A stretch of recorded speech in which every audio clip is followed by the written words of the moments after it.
Great. So I'm just sharing from a presentation that I've done for CSTA entitled Supporting African American Girls in Computer Science Education.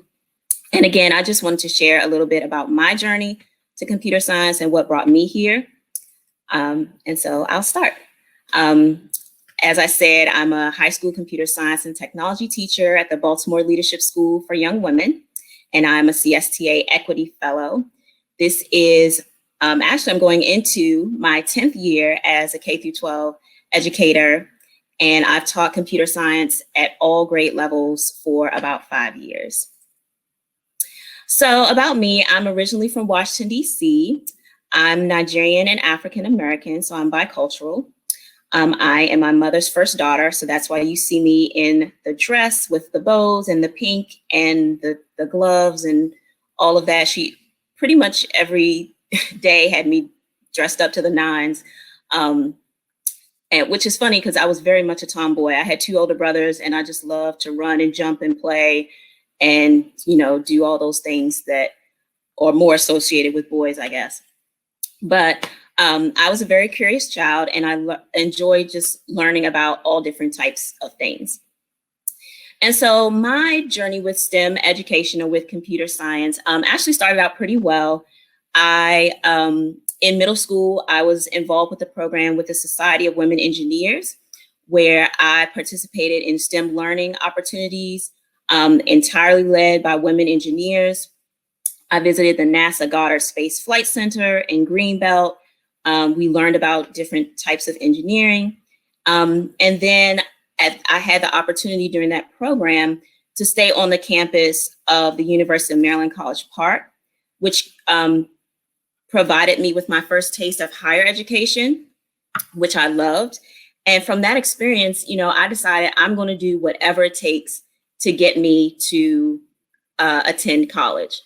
So I know for myself, STEM education opened the doors for me to higher education and was a pathway for me to higher education.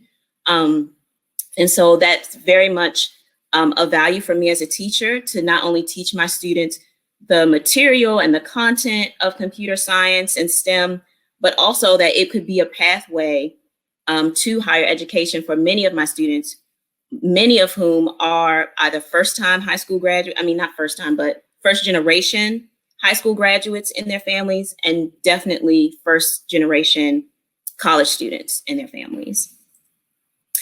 And so I went on to high school. I went on to Oxon Hill High School Science and Technology program. And that's my friend, me and Khadijah, during our senior year. And the school behind us is our high school.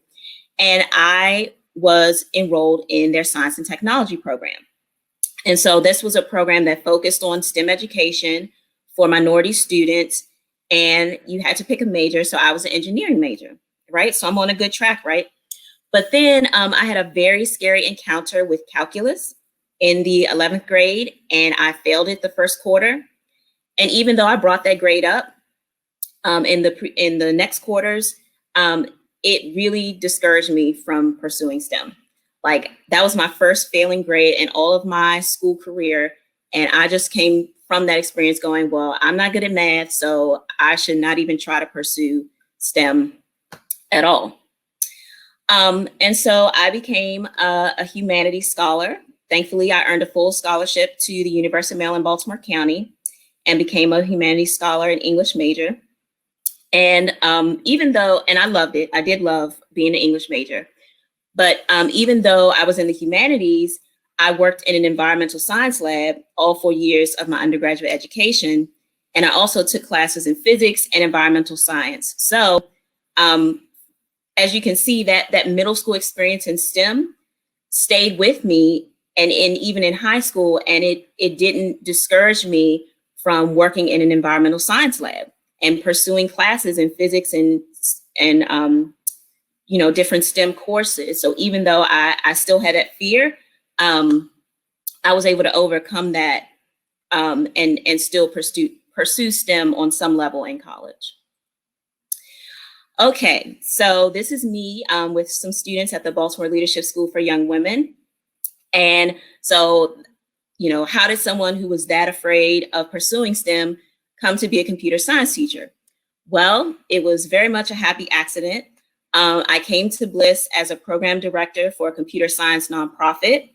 And one of the teachers that I placed there had to leave for medical reasons. And so I was subbing for that teacher. And the school liked me so much that they asked me to stay.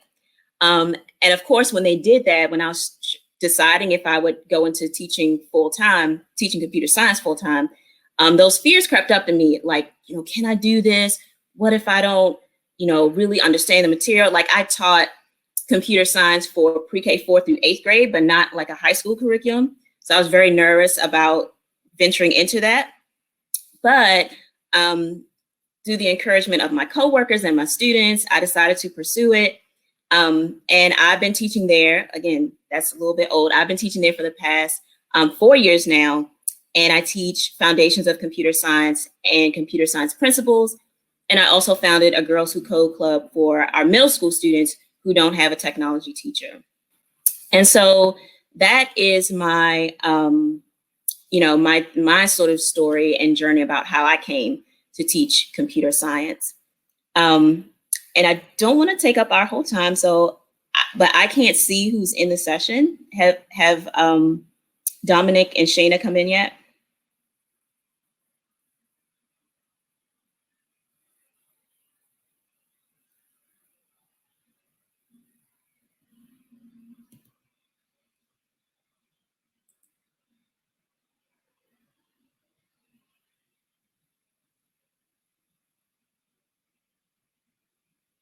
I'm sorry, I can't hear you. You're on mute.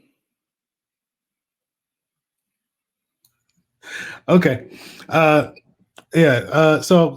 I'm was going to just introduce myself for a little bit and talk about how I got into education and CS education like you did.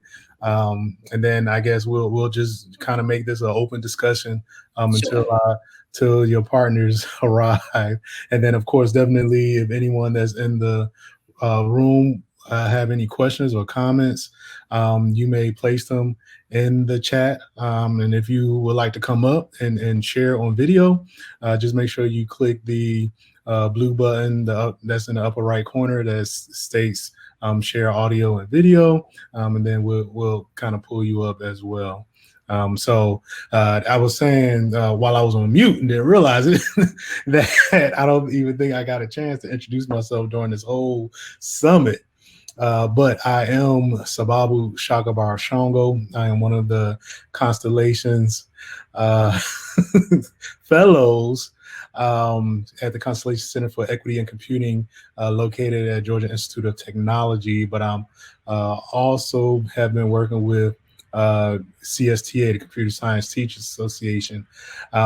And I see that Ms. Glass is on the way up. So I guess I can stop rambling. No, my apologies, Ebony. My apologies. The time was on my calendar. It is a different time. And so I was like, no. Okay, so yeah, we all live in different time zones. So trying to coordinate. You know what? It worked out because I had a presentation already prepared that I'd done for something previous. And so I was able to do that. That was in line with what we're talking about. So we are good. Yeah, she did. Excellent. And it's a great group in this room, I see. I'm looking at everyone here. Thank you so much, Ebony. You can definitely unmute so we can chit chat.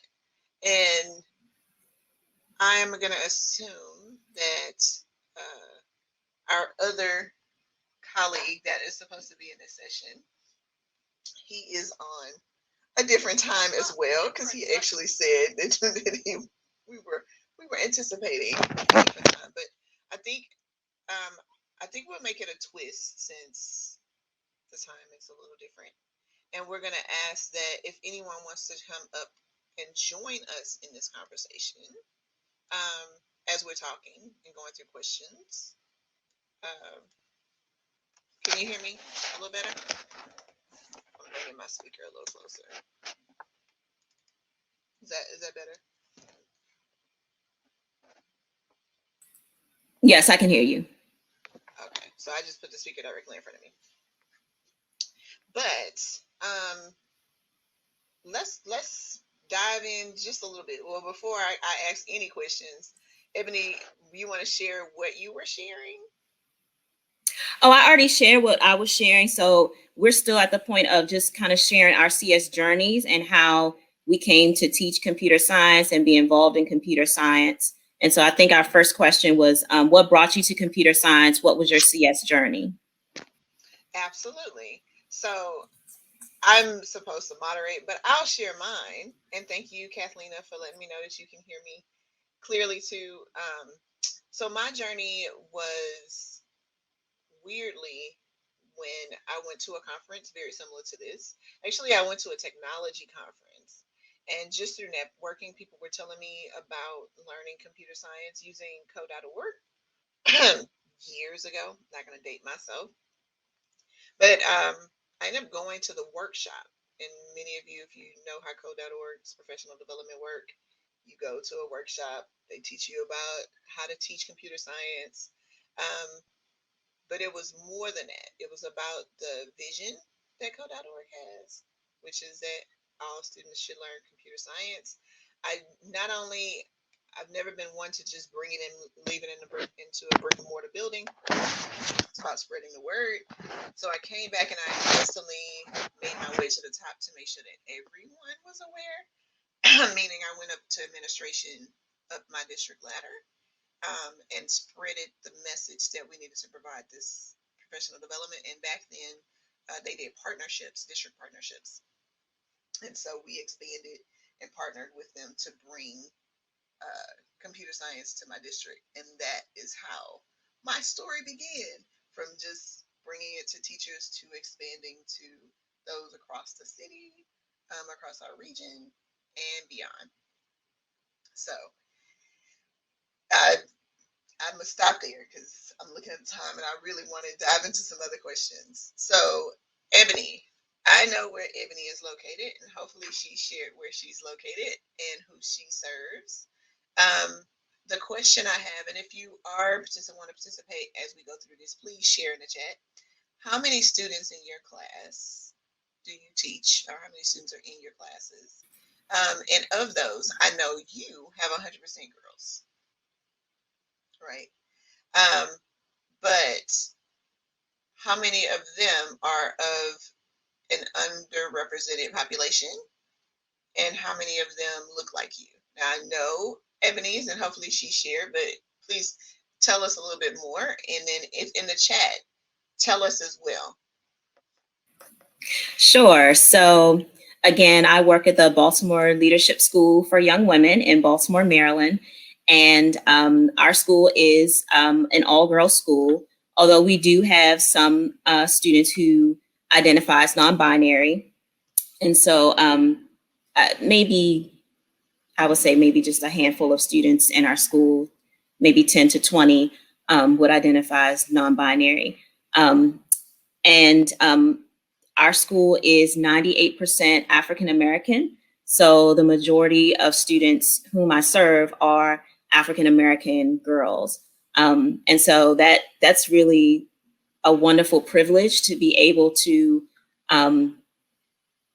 teach and invest in and engage the probably one of the smallest represented underrepresented groups in computer science courses and in computer science in the tech industry and the computer science major. So every day I have this audience of about 100 African American girls who I try to help to become more interested in computer science education. Excellent, excellent. So I'm going to ask another question, and that is, and I'm gonna keep dropping these in the chat in case anyone wants to add. But what has been the biggest obstacle in engaging and recruiting African American students in computer science in your class, to your school, if that's an issue? Mm-hmm. Yeah, that's the question that I would like to ask now. Sure. Thankfully for our school district, and I believe this is probably the best solution to recruitment, all students are required to have a technology credit for graduation, for high school graduation. And so every student has to take a technology course in the state of Maryland. And so most students will choose, either computer science or technology. And our district is currently transitioning pretty much all of our technology courses into computer science courses. So we're sort of in the middle of that. But I think, having it be a graduation requirement is one of the best ways to make it more equitable in terms of access, because then every student has to take that course and has to be given access to that course. But there are some barriers and challenges, I think. I think the first challenge is, for me, a lack of exposure for the students. When they take my course, it's one of the first computer science courses that they've taken. And so I'm basically starting from ground zero and making sure that they know the vocabulary, that they have a basic understanding of the concepts.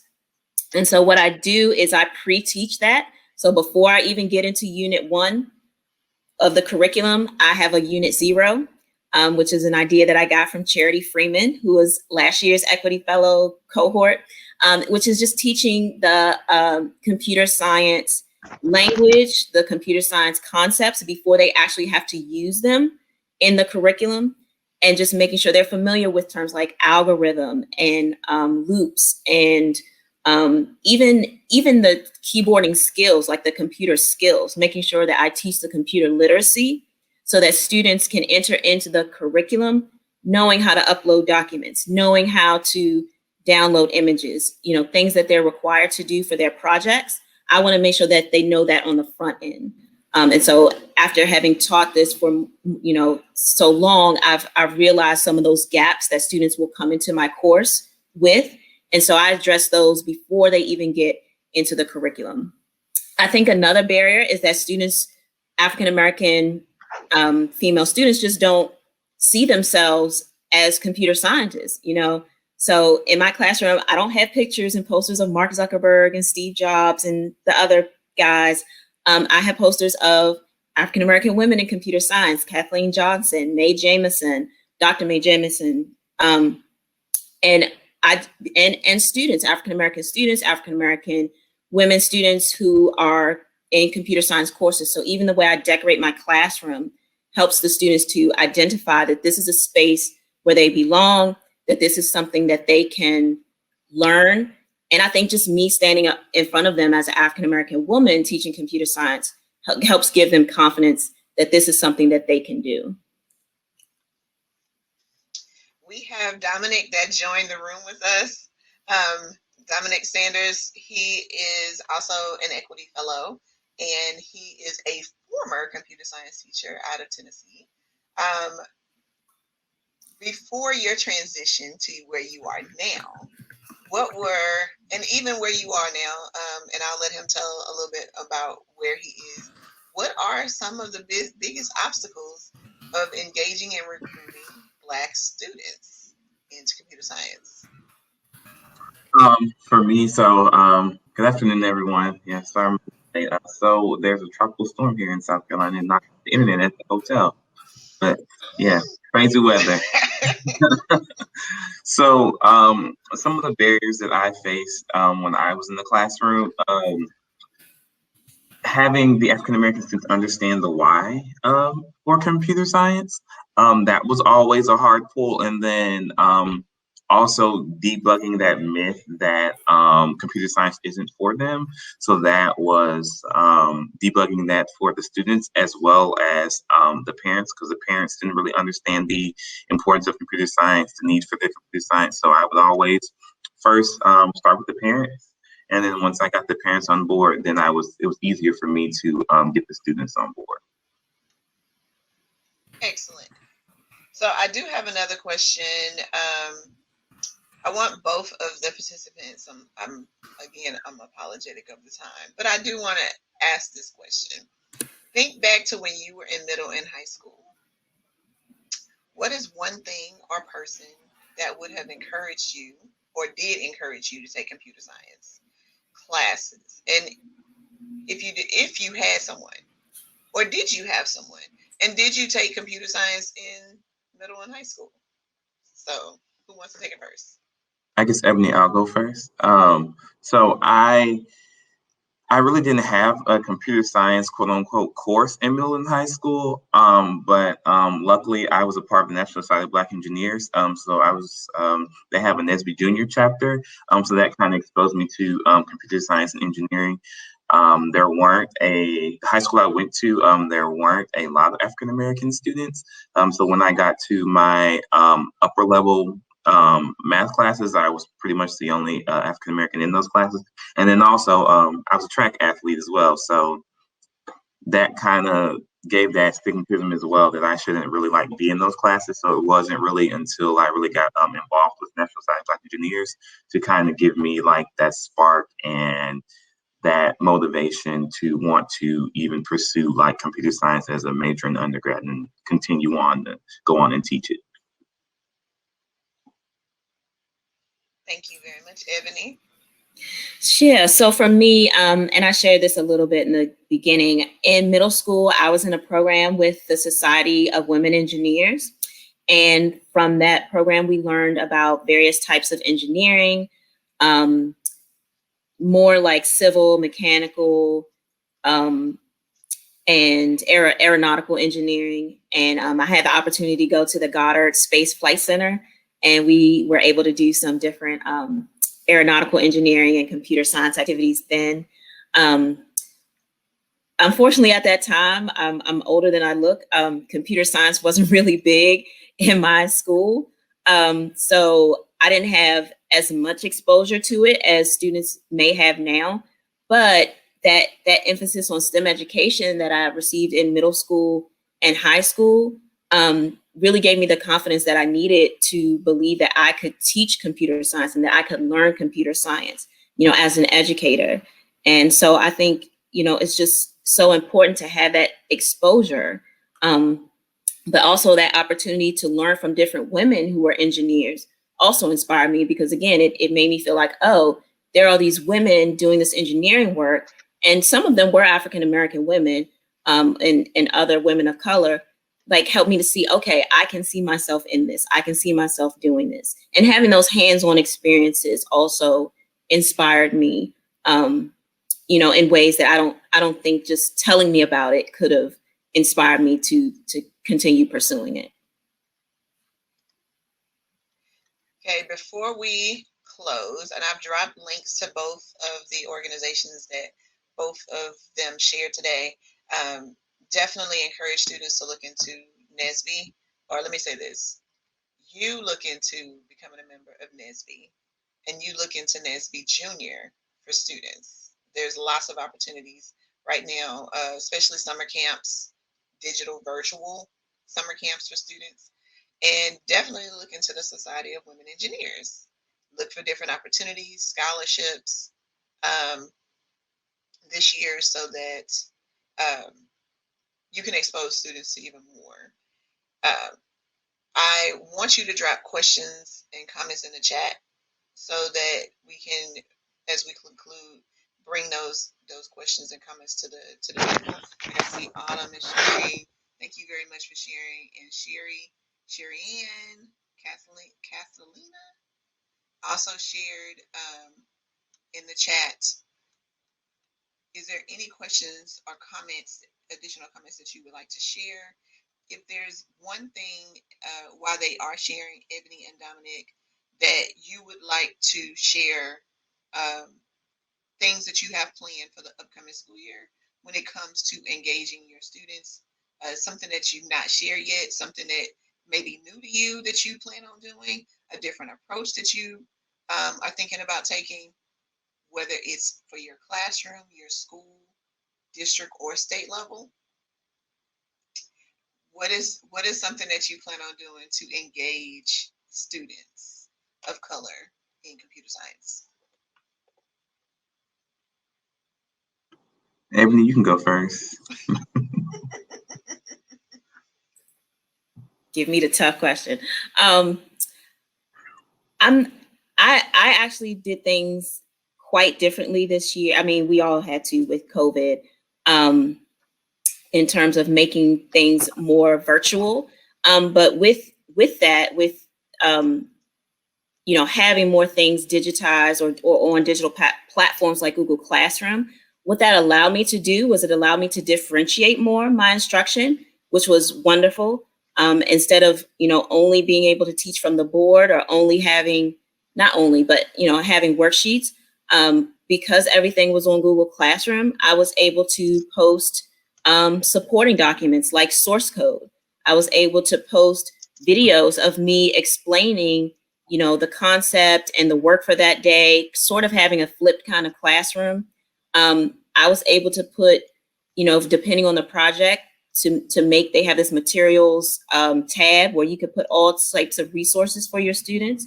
So, really utilizing the educational technology that's already available through my district is something that I did last year and I want to do more of this year. Because I just feel like students, they're in that space, like they're digital natives. And, many of my students say, I learn better from a video than I do, from a book or something like that. So yeah, just making sure that I'm really effectively using the educational technology that's available to me to differentiate the material and scaffold the material for my students. And because, Baltimore City has a pretty high population of students with learning differences. And so making sure that I'm accommodating all of my students and meeting all of my students' needs is really important to me. All right. So what am I doing here? So as state supervisor state supervisor for South Carolina. There's a lot of different things happening. So the first one, which people will start seeing a lot more of, is CS is Key. So the Key stands for Kindle, Equity, and You. So that's our mind frame in regards to putting on different events and sorts. So some of the things that I'm doing with that, going to different schools throughout the state that offer AP Computer Science principles, and also going to different schools that offer Computer Science A. So during the first couple of weeks of August, when school kind of starts back, I'll actually be visiting those schools, kind of giving like different pep talks for those students. I know some of those schools are also in rural areas, and they do serve a high number of Black and Brown students. So my goal there is to like encourage them and inspire them to stay the course of the course, because the courses, especially CSA, sometimes can be discouraging. So seeing a familiar face. And there's a lot of different things that we have in the works going on in South Carolina to reach minority students. Another thing that I'm doing, if you guys are familiar with the culturally situated design tool, so CSDT. So I'll be doing some coding activities with kids in the barbershop. So coming to them to meet them where they are. So it's a lot of different things that we'll be doing again here in South Carolina. So I'm going to share too. It's weird. We're all at different levels in here. We're all the three of us have a different focus area in computer science. Yes. But so mine is in the middle. We do have different levels. So I'm actually at the district level. And my approach is to use the data. And I did put that in there, data is king. But my recruitment starts with showing the data. Show me what works and what doesn't. Meaning show me who's in the classrooms. This conversation, it does say how to engage African-American teachers and students. And we're talking about students, but my now hook is how to engage more African-American teachers. Right now in the district I serve, I did put in a chat that my district is 100% Title I. We serve 67,000 students that are all Black and Brown. And so, yeah, who looks like the students? That's to make an impact, the students must relate. And that's a part of engaging and recruiting students in the class. Right now, out of all of the computer science teachers on the high school level in my district, all of them are men. Every single one. Two are African American. I have two that are Latinx, and the rest are the rest. You know what I mean? So I have to figure out how to recruit more people who look like me to teach, because it's hard. It's hard to find. It's I don't know. I don't know how to describe it. How to find more teachers like Eboni and Dominick. Being more specific, how to find more teachers like Eboni. Girls, I didn't realize, I'm not going to say it was a stigma or a stereotype, that girls need to see, the girls don't want to necessarily participate because they don't think it applies to them, and everybody in the room doesn't look like them. Whether that's just by race, their culture, they just don't look like them. Well, I had an instance where it proved true this year, and Eboni was actually a part of it, where I had a virtual Girls Who Club meetup. And the girls, they kept coming because everyone that came looked like them, and they felt safe being there. I can see the impact that Eboni makes in her classroom. I understand why there's gender specific schools. I'm not saying everybody needs to do it or everybody needs to attend, but you need to create a space where students feel safe, and supported and empowered. And so I know that's going to be the next push into 2021. How do I support and empower more women to become CS educators? Yeah, just to piggyback off that, I think what was helpful for me was that could there be some like lead-in programs? So maybe there's some summer programs where you're recruiting STEM teachers. I know when I first started working for the computer science nonprofit that I was the program director for, I started out as an instructor. And on the sort of recruitment page, they asked, are you familiar with STEM education? Are you familiar with like engineering concepts? They didn't ask about computer science. They weren't like, do you know algorithms and coding, blah, blah, blah. And I could say yes to all the questions that they asked. Are you familiar with teaching and things? Like I said yes to all those questions because I saw that job notice. And at first I wasn't going to apply because it said, computer science. Because my thinking was, oh, well, you have to be a mathematical genius to teach computer science. Like you have to, basically what I did not feel like I was qualified for. But those lead-in questions, like, are you familiar with STEM? Are you, familiar with teaching students of various grade levels? I could say yes to those questions. And so that led me to apply. But if those questions weren't there, those lead-in questions of recruiting STEM teachers, I would not have applied. So one thing that I would say is maybe start recruiting the STEM teachers, your math teachers, your science teachers, your technology teachers, and share with them the professional development opportunities that are out there in your district to help computer science teachers. Because, you may have a math teacher who's been teaching math for 10 years and thinks, oh, I'm not qualified to teach computer science. And it's like, yes, you are. You're qualified. You just need some training and you will get it. So I think starting there with your STEM teachers. And again, I think those sort of low risk opportunities like the summer programs and have those STEM teachers try to teach computer science in a summer program where it's low key, there's no standardized test that's part of it. So they can get their feet wet and they can go, oh, okay, I taught this over the summer. I can do this. I can, learn this. I think that was the biggest barrier for me, like just getting into it and seeing, oh, once I saw the curriculum, I was like, oh, this is logic based. This is like algebra. I know this. I can do this. Just really getting my feet wet and getting the invitation to say, yes, please come teach this that was a big recruitment strategy for me that really helped me. Dominick, you want to add on how to recruit teachers?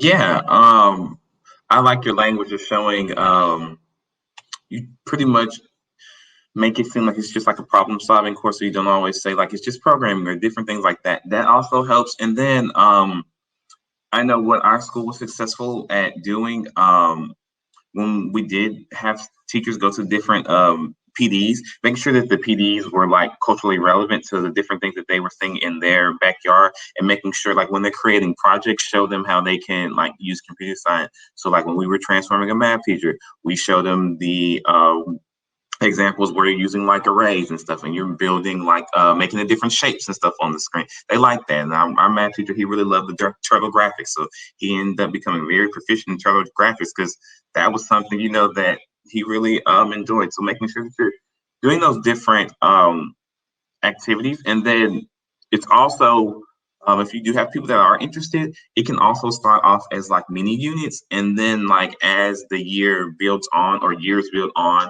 then you can get a little bit more deeper into it.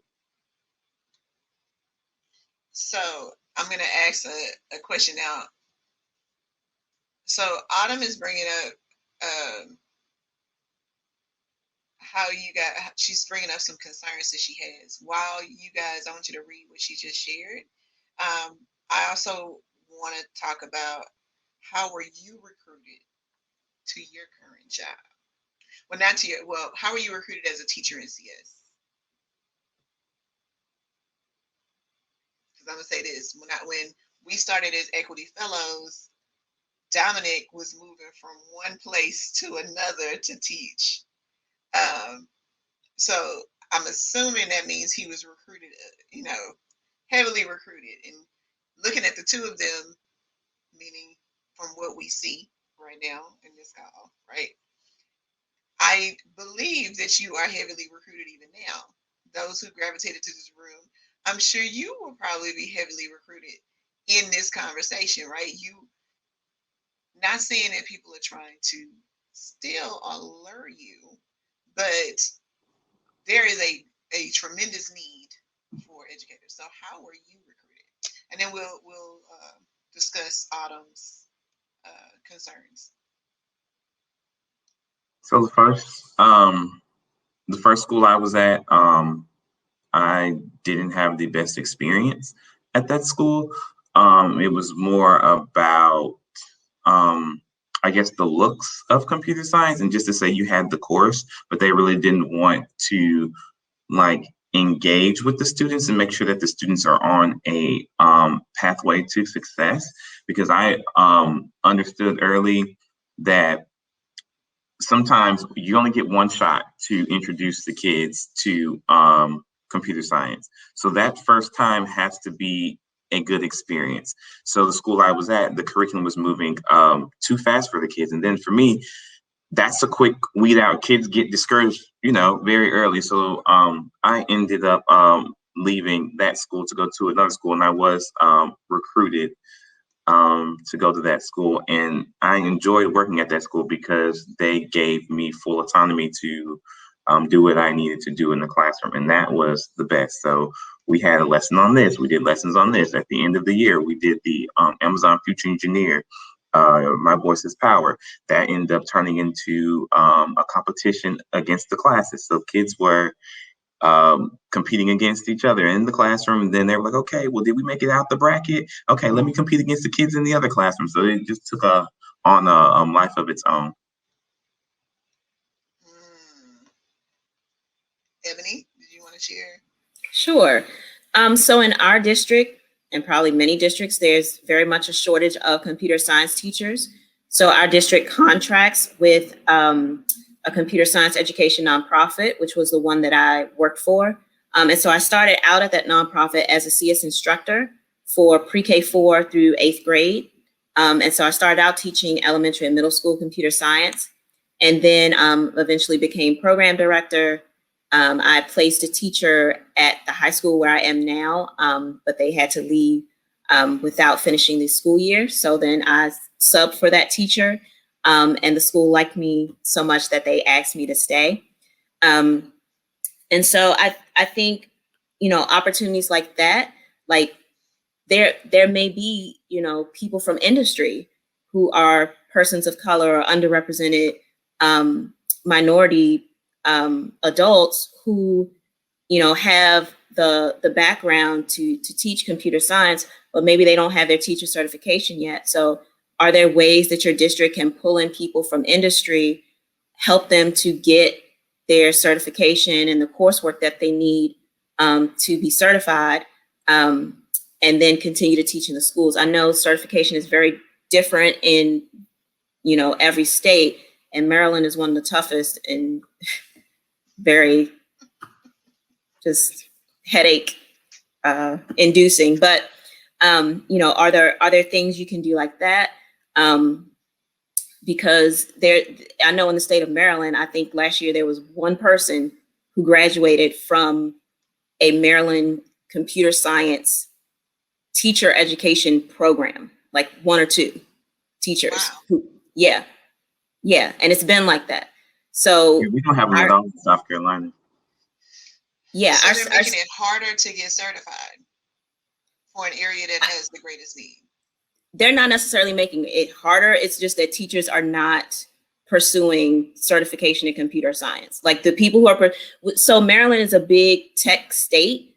And so if you have a both bachelor's degree in computer science or master's degree, you're not going into the classroom, you're going into industry. So they have a lot of competition with industry. They have competition with the federal governments, with the state governments, because it's really a popular career here, and there's a shortage of workers. So if you have a computer science degree in Maryland, you basically have your pick of jobs. And so what is what is can be an effective alternative to that is, again, asking your STEM teachers, your math teachers, your science teachers, your technology teachers, hey, would you consider teaching computer science and, getting your computer science certification or through the praxis or whatever. But how can we, transfer those STEM teachers into computer science jobs? Or as Maryland is doing, well, as Baltimore City is doing, getting contract teachers from an organization or instructors and who have industry experience, who have teaching experience, and getting them into schools, and hopefully they can earn their certification that way. Let's talk a little bit about the two questions that were added to the chat. So let's start with Autumn's concern. So, and it's kind of ironic, Ebony and Dominick, because last night we had a conversation specifically around this, about the way you prepare teachers in high school, K-12 sector, and how they teach computer science to prepare students for what's next. As you're stating, I may be this teacher and this is the way I do it, but by the time I'm not going to be the only teacher, even though in most cases you are the only teacher on your campus, you may not be the only teacher. They may have to go to another teacher after you in K-12. And then they enjoyed it, so they go to college, which has a completely different feel, spin, taste. The courses, what you learned is different from what is. How do we address her concern? Think about the conversations we had yesterday to refer back to today. What are some ways that we can get more students, not just girls of color, but just African American students in general, from the class you teach through the program of study, right, to complete a path and to continue on the university level, secondary level? Sure, I can start speaking into that. I think there are two, I can think of two ways to approach it, and I think both are necessary and need to happen in tandem. So one, with students, so after they pass your introductory course and go on to those more advanced courses, I'm wondering if there are after school programs and summer programs that can supplement what they're learning or even prepare them for that next class. I know that a lot of organizations like Girls Who Code, they do summer coding workshops and classes. Check with NSBE in terms of summer programs and workshops. Even check with your local colleges and universities. Many of them have programs for high school students. I know that Johns Hopkins is like right next door to me. They have many summer programs for students, underrepresented students, through their engineering innovation programs, for the School of Engineering, I should say. And having that experience, like if they're learning Python over the summer with in a course that is designed for underrepresented students, that's designed for girls, that can help give them the confidence that they need and the foundational skills that they need to then go into that class as a sophomore, as a junior, and not feel unprepared or not as prepared. Like they'll have that, foundational skills that they learned over the summer. So that's one way to support students. And if cost is an issue, again, I've gone to some of these programs and said, hey, I'm with Baltimore City Public Schools.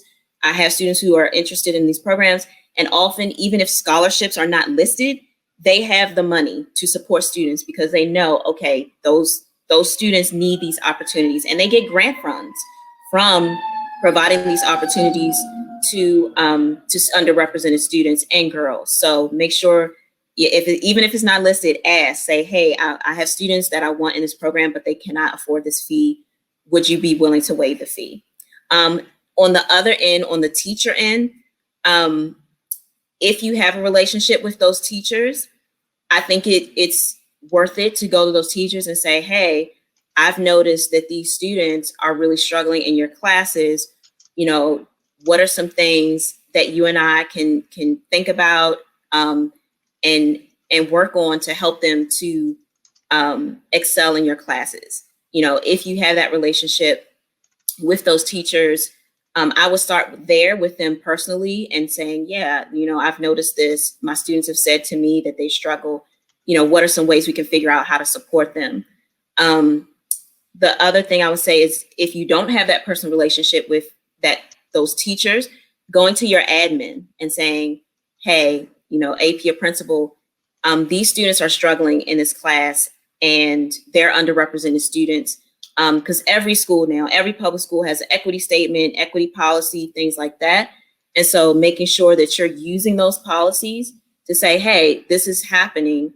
What can we do to ensure that these students are being supported and are, having the instruction differentiated, having the instruction scaffolded, because that's what teachers are supposed to do. Like, you're supposed to do that.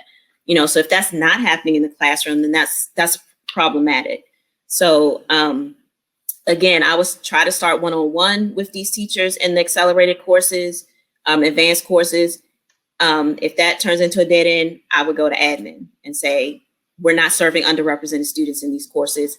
What things need to happen to support them? So I'm going to jump in as Babu was telling me that we have 5 minutes left. I'm looking at Q&A, the Q&A tab on Hopin, as there's lots of questions. And Kathalina, thank you so much for posting those. Ebony, there's some specifically in here for you too.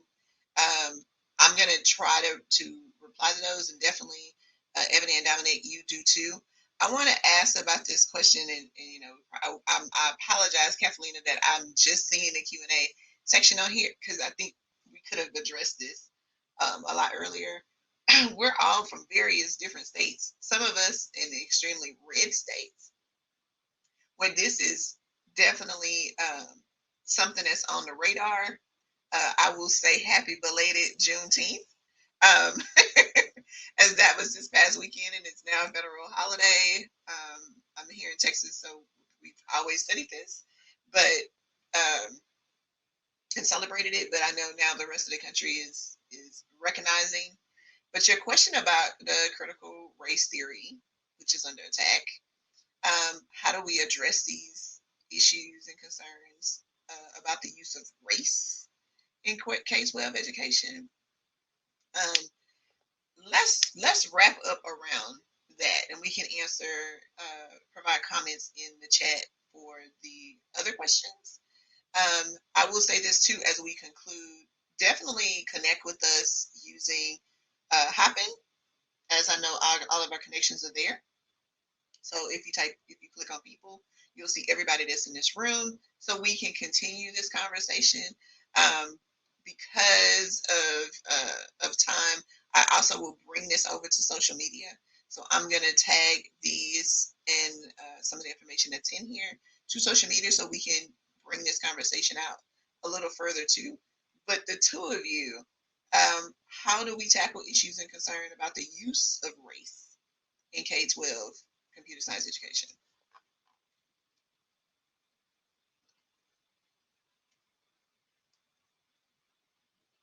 Who wants to go first? You pointing at Ebony? Are you are you want me to start, Ebony? I can help you too. Like if you need me to. No, I can start. Again, what I shared with someone else in the chat is sometimes principals and assistant principals and other admins will tell you what they think is policy. And it's not really policy. Maybe it's a practice in their school. Maybe it's a tradition. Maybe it's even something that they're not comfortable with, but it's not necessarily policy. So to give you an example of that, at our school, Baltimore City Public Schools, teachers, we have no dress code. It is, our contract says we have no dress code. Yet every year, someone, dress or whatever. Now I don't necessarily agree with that, but that's the policy. Every year, someone in the school gets talked to about the way they dress or whatever. That's not supposed to happen.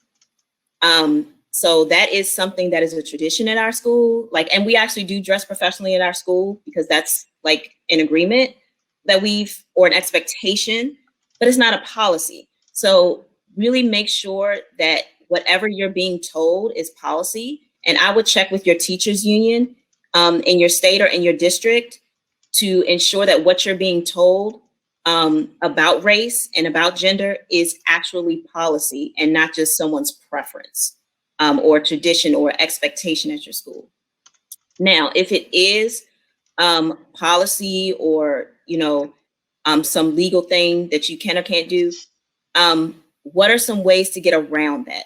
So what I was sharing with someone is let's say you want to start a Girls Who Code club, but you can't do anything with specific gendered language. Well, it's a coders club. And what you do is you recruit your girls. You recruit the girls in your school. You give invitations to them. You talk to their families. You talk to some of the other teachers and say, hey, that are supportive of you, not someone who's going to go behind your back and tell admin, but the teachers who are supportive of you and say, hey, I want to start a computer science club that engages girls. So even the language that you use can help you to get around some of those policy issues. So you can say, I want to engage girls. So not like this club is only for girls, but it's to support and engage girls in their computer science education. And then recruiting specifically for those populations. And that can work with students. I want to engage African-American students. I want to support African-American students in their computer science education. You don't have to call it the Black Student Coding Club or, African-American Student Coding Club. Just call it Coding Club and then invite the students that you want to be there. I was about to say, yes, Ebony, that was great. You stole a lot of my ideas, but also even in that same vein, when you are thinking about like creating projects, in a few weeks, you'll see our different lightning talks that we came up with, but that was one of the different things I talked about in my lightning talks, giving like a rubric of like 10 different requirements, but out of the 10 different requirements, only having a student pick like 2 or 3. So then that way the student is given their own choice to pretty much create their own project and different things that are meaningful to them. So you're still kind of like tackling like the critical race issue and like social justice, but you're not like directly teaching it. These are great questions and comments. Yes, Yes. Thank you, Ebony, for sharing. Also to reach out to your CSTA chapter in your states. Definitely. CSTA is coming up in the next couple of weeks. If you are a district or state leader, there will be chapter leaders summit, and then there's the admin strand. And definitely take a look if you have not registered for that conference, because there will be more conversations to come. And I will be reaching out to some of them, looking at some of the other questions. So we will definitely follow up on this. Please follow us. I think I'm going to make a mini hashtag on social media for those of you that are on. Hashtag engaging African Americans in CS. I'm going to put it in the chat in case you're curious to follow, so we can keep the conversation going. Engaging CS teachers, or engaging teachers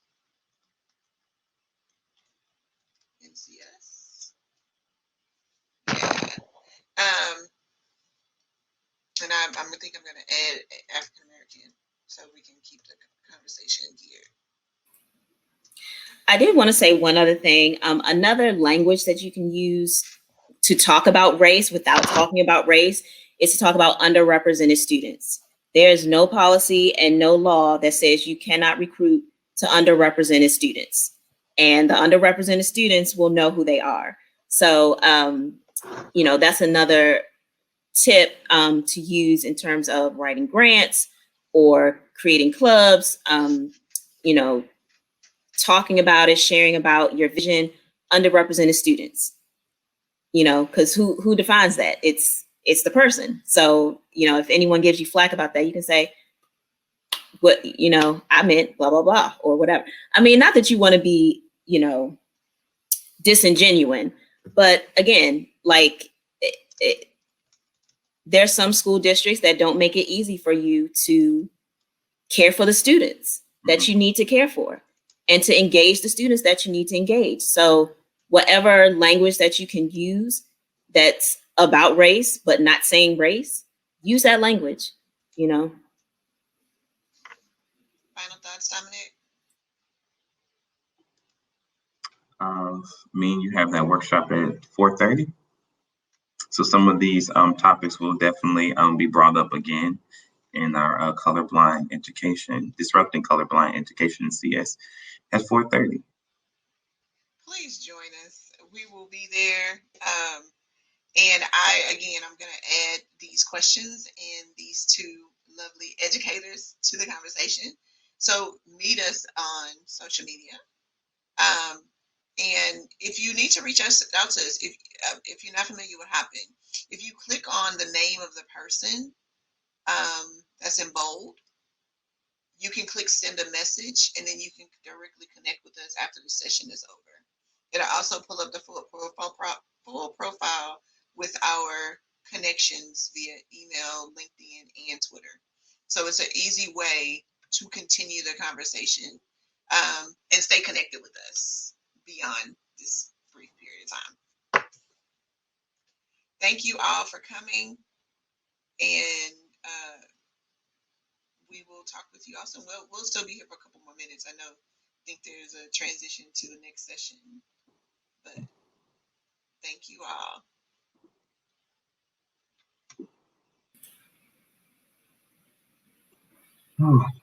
Yeah, the sky was falling out. We got that yesterday. That was last night. We got that while we were meeting last night. That was just the sky was falling. So and the other conference is downstairs, so it's like, oh. Yeah, I was trying to come in and I didn't want Ebony to be up here by herself. Yes, she sent a message. She sent me an email, and I was like, "That's odd." and I had Ebony. That was a godsend, because I literally just cleaned out 700 email messages. I was down to 6. You became number 7. I was like, let me jump in here. No, that almost happened to me too, because I looked at one of the things and it said 2:15, and I was like, oh, I thought it was at 1:15. So I went to the schedule that's posted here and looked at the times, and I was like, wait, and then it said Eastern Standard Time. I was like, oh, okay, so it's 1:15. Yeah. I thought it was 2:15 because I put in my phone as 2:15. I did too. I thought it was Central Time, so I was like, wait a minute. Yeah. What is going on, Sababu? What is going on? I'm literally looking right now, Dominick, just to make sure. Yeah, I sent you a message. The next one, he is right. It begins at 4:30 Eastern Time. So we have it. So I got that one on the calendar. I got it now. See, I'm good to go. We just got to make sure that tropical summer storm. I know the name, so I'm gonna give it its own name. Summer. It does have a name. It does. I don't know, but I'm saying I'm naming it Summer because I think summer just started. So tropical storm Summer is passing on through. This was good. I will say, Ebony, definitely check the Q&A because there are some specific opportunities for you.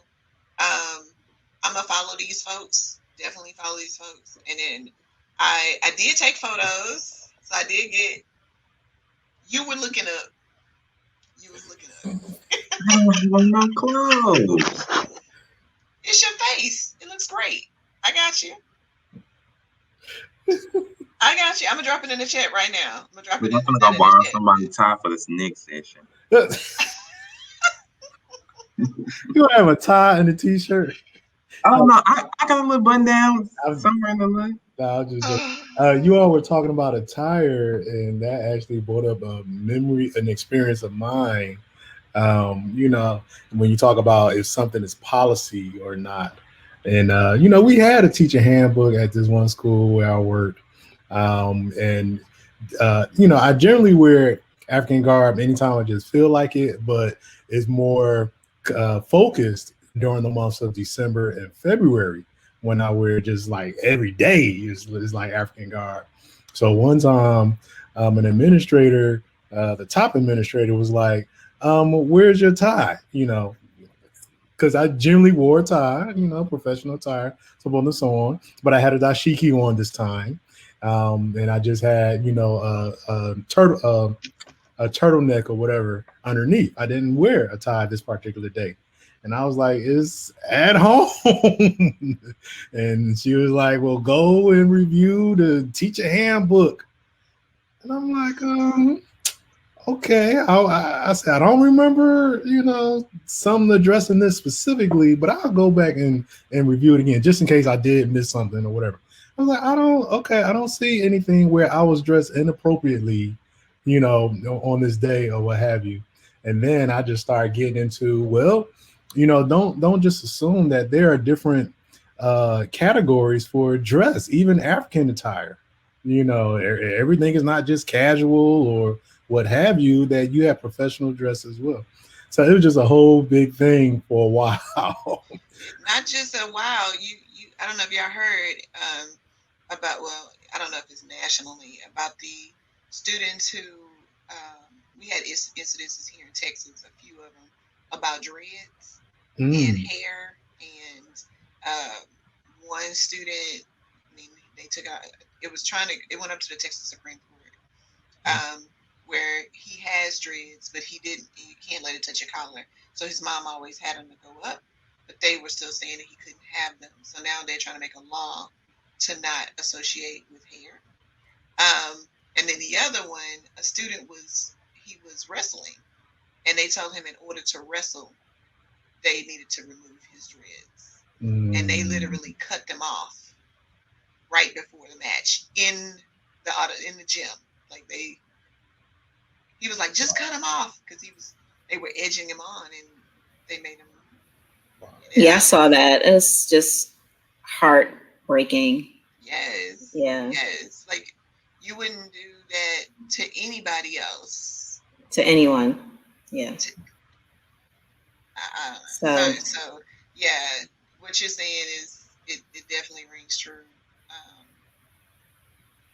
Yeah. Okay. Well, I'm sorry. I'll see some of you all this afternoon, but I'm gonna head over to the stage. to see if they need some assistance and be hanging in the background on the stage. All right. All right. Great Thank job. you all.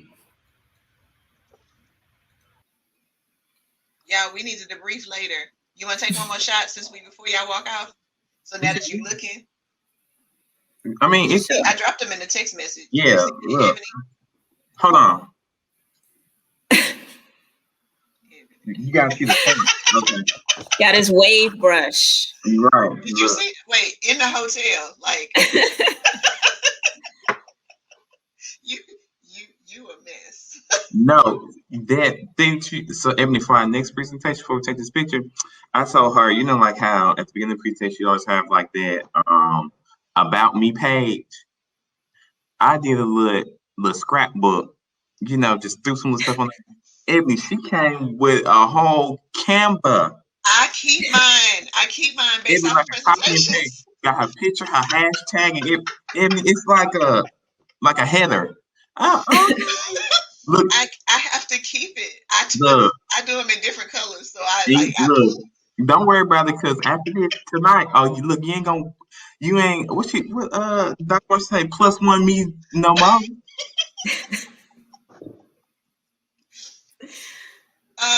We're gonna take a picture. I was gonna say you need to take this picture because we need to leave. Yes. Okay. Y'all ready? Yep. Look, I'm making sure my phone. You can't see my phone. Okay. 3, 2, 1. Okay, I think I got it. You got it. Okay. Yes. Oh, and it came out so clear. Okay. So Oh, good. to y'all, and we can tweet it out. And if you feel like just keeping up with the conversation, I think you need to reach out to Catalina Mods. I don't know what university she's with. I have her information. Thank you. Okay, I'm gonna stay on. I'm gonna just turn on my camera so I can grab this data before we move over, because I don't think you can export. Do y'all know if you can export from here? I don't know. I don't know. I even forgot about the Q&A section until he said something. Until he said something, because I was pulling questions from the chat. Yeah. They were serious over here with all these questions. Okay, so I'm for real. So I'm gonna grab these and I'm gonna just make them a slow chat based off the conversation today, and Okay. I'll tag Constellations so that it's there. And I will see you in about 2 hours. Yeah. Peace out. All right. Bye. Bye.